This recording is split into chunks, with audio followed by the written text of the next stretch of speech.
This message is for my teenage girlies. And if you aren't a teenage girl, send this video to a teenage girl that you love and care about. Baby girl, come sit down. Lean in. In case no one has ever told you, let me be the first to tell you, it is a flex to have your V card at 15, 16, 17, 18. If you are 19 years old and you still have your V card, it is a flex. And don't let anybody tell you otherwise. What you have is a prize. You are a prize. What you have is sacred. Because if it wasn't, these boys wouldn't be beating down the block to get it. I was a teenage mom, and at 43 years old, and I'm 43, I am still reminded very often about how sacred what I have is. What I want you to do is, I'm going to give you some homework. What I want you to start doing over the next couple of weeks, I want you to have some little mini interviews. Have conversations with the grown women in your life.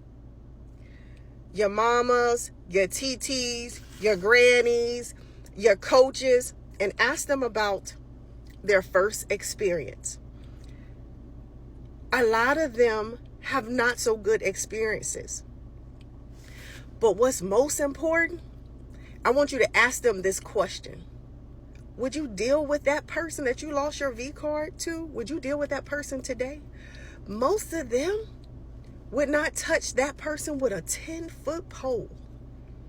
With a 10-foot pole, baby girl. So what I'm telling you is that when you do choose, you got to choose wisely, right? Life is truly a marathon. I don't care what your friends are doing. I don't care what the girls on your team are doing. Let them do them, because their life is their marathon. Your life is your marathon. Do not be in a rush to get to the finish line. Don't. Because me, as well as all the grown women in your life, will tell you, these boys, these men, they ain't never going nowhere. And they always going to be after what's sacred to you. And one more thing, baby girl. They going to want it even more when they know. When they know it's sacred to you. Now, you do what you want with that little bit of information. And you be safe. Big Sis Advice to any girl who's young and trying to find herself. Number one, love yourself. Love everything that makes you you and unique as a person. What makes you different, embrace that about yourself. Understand that not everybody is gonna like you, and that's okay. Number two, make sure you always partner with God. You cannot do life without God. I don't care what you believe in. You need God by your side. You need God to partner up with you, to propel you forward into all the great things He has in store for you. Number three, get you supportive friends. Get you friends who are aligned with you. Get you friends who see your vision. Get you friends who support you, who don't hate you, who are not jealous of what you got going on. Get you friends where you hold your hands together and you all pray forward into the blessings you all want for yourselves.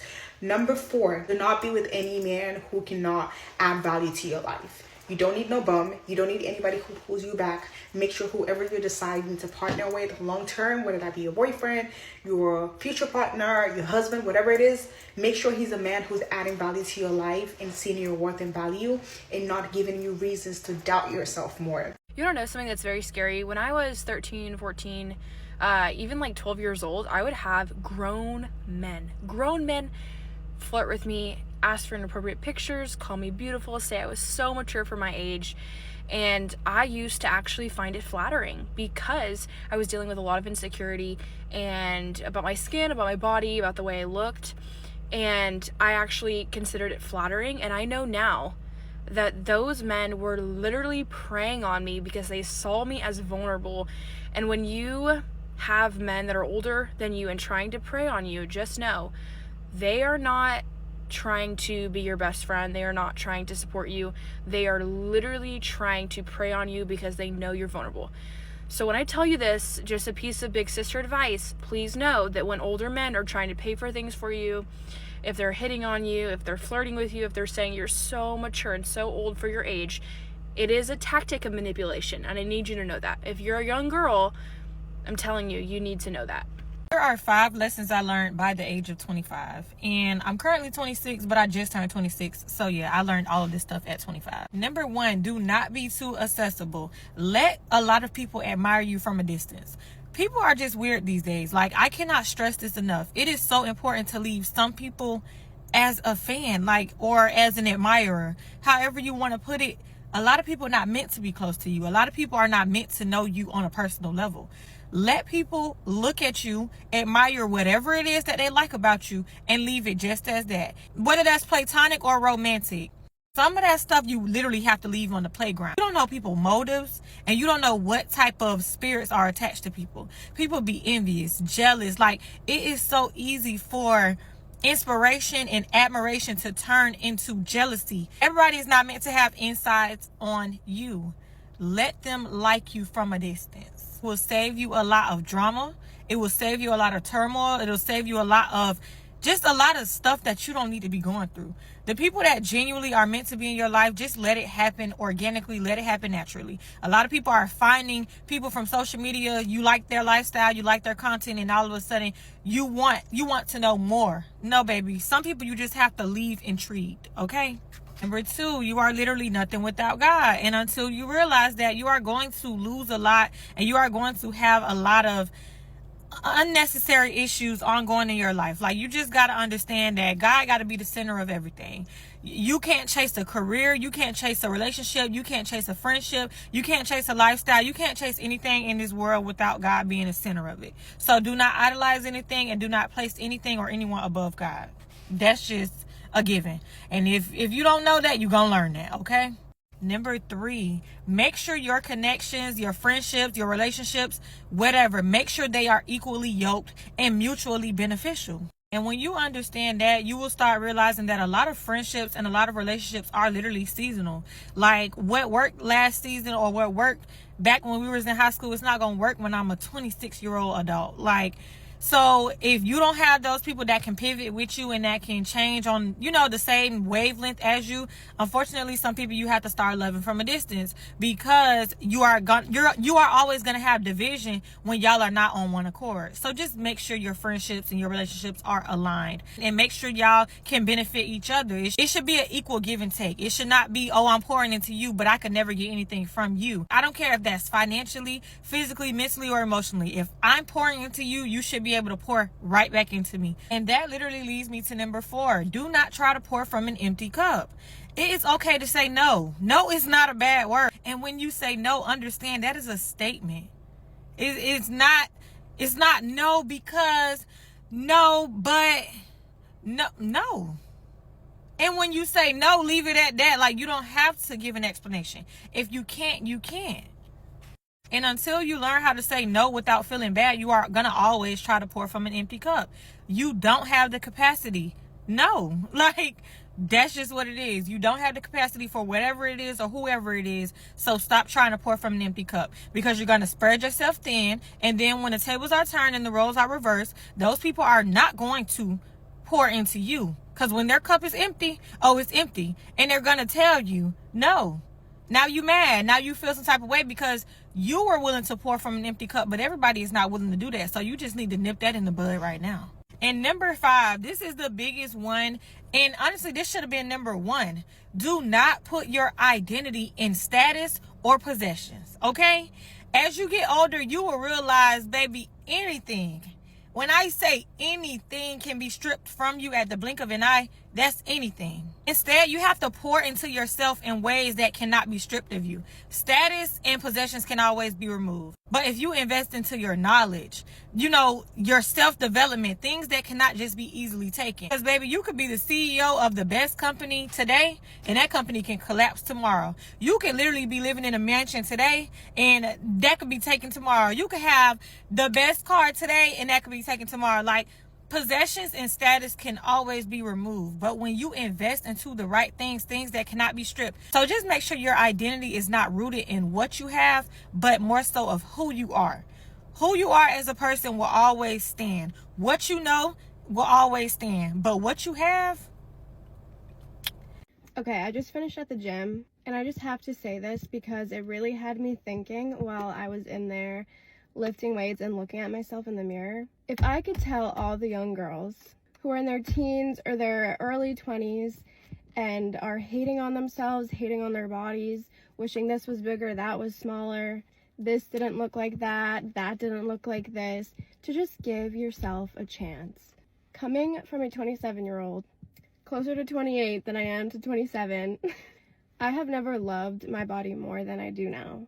I have never felt more myself than I do now. When I was younger, I too felt self-conscious about certain things, but those things changed when I got into my mid to late 20s. It's so hard being a girl, a young woman in today's society. You turn on social media and you see this, that, and the third, and you compare yourself to all of them.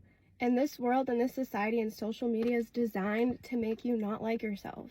But I'm here to tell you that it is possible to love the things you once didn't like. Of course, I'm a big advocate for moving your body in the gym, outside the gym, lifting weights, and growing your self-confidence, because that is truly where everything stems from. Society preys on insecure, lacking confidence people, but especially women. They want us to hate each other, compare to each other, put other women down because you're insecure. But I'm here to tell you to just give yourself a chance.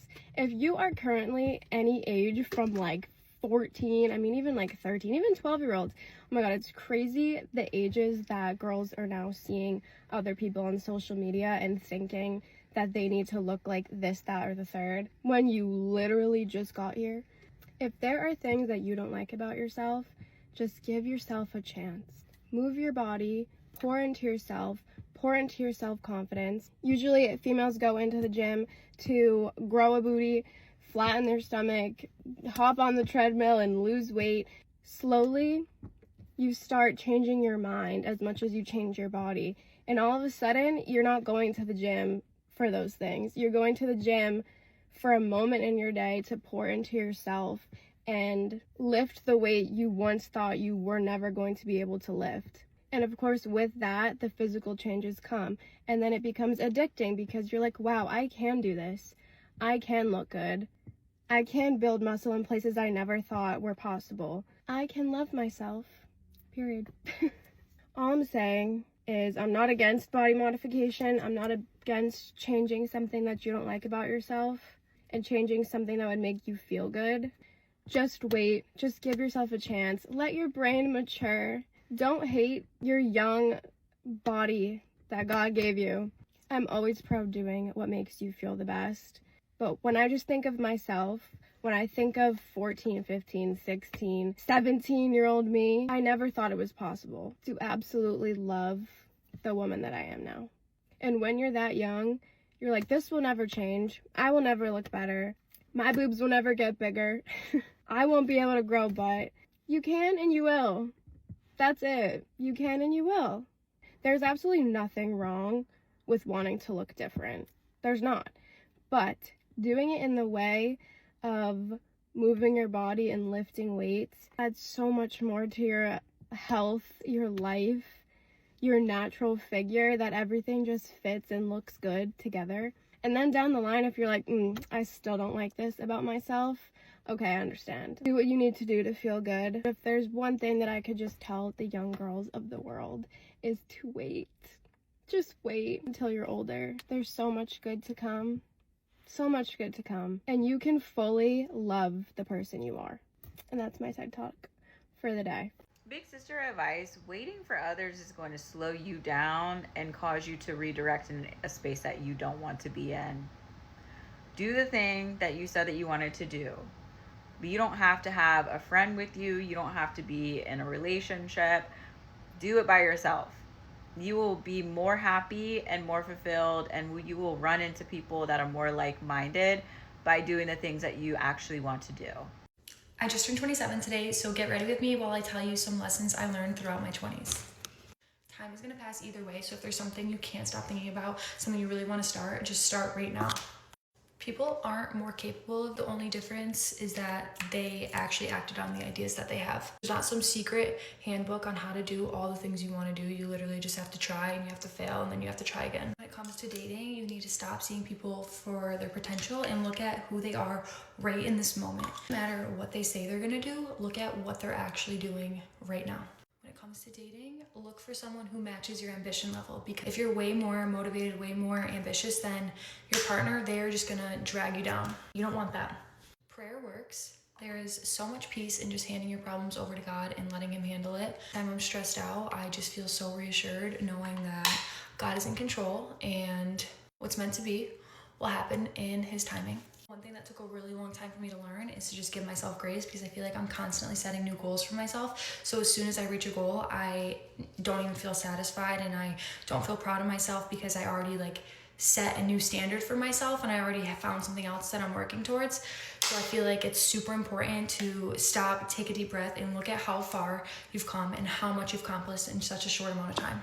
I've learned that rock bottom and isolation leads to huge changes in my life. Sometimes it's absolutely necessary to sit at your lowest point and just be alone with yourself, because every single time that happens to me, my life just transforms for the better. Being kind and outgoing opens so many doors and creates so many opportunities for you. Something as simple as just making conversation with a stranger can literally change your life. You have no idea. It can also change their life.